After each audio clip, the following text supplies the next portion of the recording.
யோக நிலையில் நான் அடுத்தடுத்த கட்டத்துக்கு போகணும் அப்படின்னா நிச்சயமாக சரக்கலை எல்லாரும் பழகணும். இந்த மாதிரி இந்த ஜோதிட கலை நான் இதெல்லாம் கற்றுக்கிறேன், நான் ப்ராக்டிஸ் பண்ணுறேன், எனக்கு இதெல்லாம் லைஃபுக்கு வேணும் நான் ஜெயிக்கிறதுக்கு அப்படின்னா இதெல்லாம் நீங்கள் ஒரு சேர எடுத்துகிட்டு வரும்போது தான் நீங்கள் கற்றுக்கிட்ட ஆர்ட்டும் உங்களுக்கு கை கொடுக்கும், அந்த கலையும் சேர்ந்து கை கொடுக்கும். அப்போ சக்ஸஸ்ஃபுல்லாகவும் இருக்கலாம், நான் சொல்கிறது பொருள் ரீதியாகவும் சக்ஸஸ்ஃபுல்லாக இருக்கலாம், ஆன்மீக ரீதியாகவும் அடுத்தடுத்த கட்டத்துக்கு போகலாம். அப்போ எல்லாரும் சரக்கலை கற்றுக்கணுமா, எல்லாரும் பீனியல் கிளாண்டை ஓப்பன் பண்ணணுமா அப்படின்னா நம்ம அதுக்கான முயற்சியில் முதல்ல இறங்குவோம். யாருக்கு அதுக்கான டெடிகேஷன் இருக்கோ அது முழு மூச்சாக யார் பண்ணுறாங்களோ நிச்சயமாக ஒரு நாளில் ஒரு நாள் அந்த பீனியல் கிளாண்ட் ஓப்பன் பண்ணியே ஆகும். ஓகே சார், நீங்கள் சொல்கிறதெல்லாம் ஆன்மீக ரீதியாக பார்க்கும்பொழுது இது ஒரு மிகப்பெரிய சக்தி, ஒரு பவர் அப்படின்ற மாதிரியான ஒரு எண்ணம் வரும் சார்.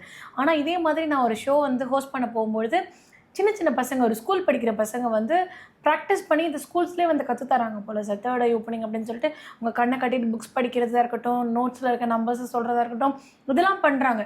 இதெல்லாம் பண்ணும்பொழுது இது ஒரு ப்ராக்டிஸ், இது ஒரு கலை அப்படின்ற மாதிரி நம்ம எடுத்துக்கணுமா, இல்லை தெய்வ சக்தி அவங்களுக்கு இருக்குது, தெய்வம் அனுமதி கொடுக்குது, அதனால தான் அவங்களால அது பண்ண முடியுது அப்படின்னு நம்ம எடுத்துக்கணுமா சார்? நீங்கள் எல்லாத்தையுமே அதை ஒரு எக்ஸசைஸாக பார்த்தா அது எக்ஸசைஸு. இப்போ சூரிய நமஸ்காரம் பண்ணுறோம், ஆமாம், இது தெய்வத்தன்மை நிறைந்ததா இல்லை ஒரு எக்ஸசைஸா, உடலுக்கான எக்ஸசைஸா? எப்படி பார்க்குறோமோ அப்படி, அவ்வளோதான். அதே தான் தேர்ட் ஐ ஓப்பனிங்கும். இப்போ நான் தேர்ட் ஐ ஓப்பன் பண்ணுறேங்கிறத நான் ஒரு பயிற்சியாக எடுத்துக்கிறேன்னா அது பயிற்சி இல்லை, அது உள்ளே தெய்வம் உட்காருதுங்கிறத நான் உணர ஆரம்பிச்சிட்டேன்னா அது ஸ்பிரிச்சுவல் பவர். இவ்வளோதான் வித்தியாசம். ஸோ அதை அந்த குழந்தைங்க ஸ்டேஜில் அவங்க அப்போவே கற்றுத்தராங்க. நானும் கேள்விப்பட்டேன் நிறைய ஸ்கூல்ஸில் அதுக்கான பயிற்சிகள் கொண்டு சொல்லி கொடுக்குறாங்க.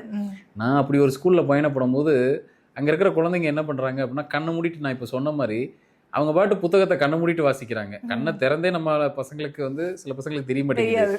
அந்த பசங்களுக்கு அப்படி ஒரு ட்ரெயின் பண்ணியிருக்காங்க.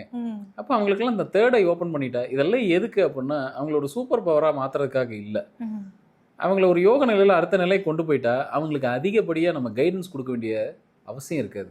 தன் லைஃப்பை தனக்கு தீர்மானிச்சுக்க தெரியும். அவன் அடுத்தவனை முதல்ல நோண்ட மாட்டான். அவனுக்கு தான் வேலையே, அவனுக்கு முதல்ல தான் மேலே ஒரு பெரிய நம்பிக்கை வந்துடும். இப்போ வயசுலேயே வாழ்க்கை பற்றிய புரிதல் வந்துடும். நிச்சயமா இப்போ நம்மளால படைக்கும் திறன் நமக்கு இருக்குன்னு நம்ம நம்பிட்டோம்னா நம்ம வேற எந்த விஷயத்துக்கு நம்ம தப்பா போக மாட்டோம் இல்லையா, பார்த்துக்கலாம். நம்ம லைஃப்ல சோர்வாக மாட்டோம் இல்லையா. நம்ம தெய்வம்ங்கிறத நம்ம உணரல தான் நம்ம பிரச்சனையே. அதுக்காக எனக்கு எல்லாம் தெரியும், நான் உலகத்தை அதை பண்ணிடுவேன் இதை பண்ணிடுவேன்ற அந்த மமதை இருக்கக்கூடாதே தவிர, உள்ள அண்டத்தில் இருக்கிறது தான் பிண்டத்தில் இருக்குது, பிண்டத்தில் இருக்கிறது தான் அண்டத்தில் இருக்குன்னு நம்ம என்னைக்கு நம்ப ஆரம்பிக்கிறோமோ டீப்பாக, நிச்சயமாக நமக்கு இந்த விஷயங்கள்லாம் கை கூட ஆரம்பிச்சிடும். அது அந்த ஏஜில் நீங்கள் ட்ரெயின் அப் பண்ணி பசங்களை கூட்டிகிட்டு வந்துட்டீங்க அப்படின்னா, இப்போ கூட சமீபத்தில் ஒரு அம்மா என்கிட்ட அப்பாயின்மெண்ட் பார்த்தாங்க யூஎஸ்லேருந்து. அவங்க என்ன சொல்கிறாங்க, சார் என் பையனுக்கு ஒரு 7லேருந்து 8 வயசு தான் ஆகுது, சின்ன பையனுக்கு, அவர் தான் 2வது பையன். அந்த பையன் கேட்குற கேள்விக்கு உண்மையிலேயே எங்களால் பதில் சொல்ல முடியலங்கிறாங்க.